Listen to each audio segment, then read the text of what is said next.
আমি সকলো ব্যস্ত ঘৰুৱা কামতেই হওক অফিচৰ কামতেই হওক স্কুল কলেজ মুঠতে আমি সদায় সকলো ব্যস্ত ৰাতিপুৱা শুই উঠাৰ পৰা ৰাতি শোৱা সময়লৈকে আমাৰ আজৰি সময় বুলি খুব কম সময় থাকে কিন্তু তাৰ মাজতো কেতিয়াবা নিজৰ কাৰণে অকণমান সময় লৈ চাব আপুনি বহুত সুখী অনুভৱ কৰিব পাৰিব আপুনি হাজাৰ ব্যস্ততাৰ মাজতো আপোনাৰ ভাল লগা কামবোৰ কৰি চাবচোন ধৰক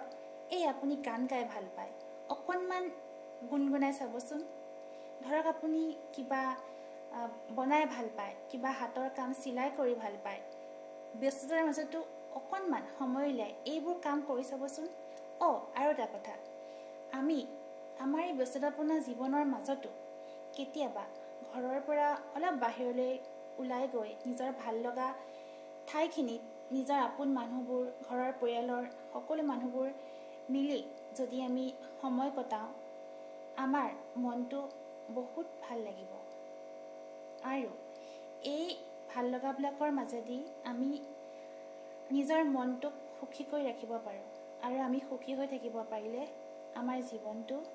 অট'মেটিক সুন্দৰ হৈ পৰিব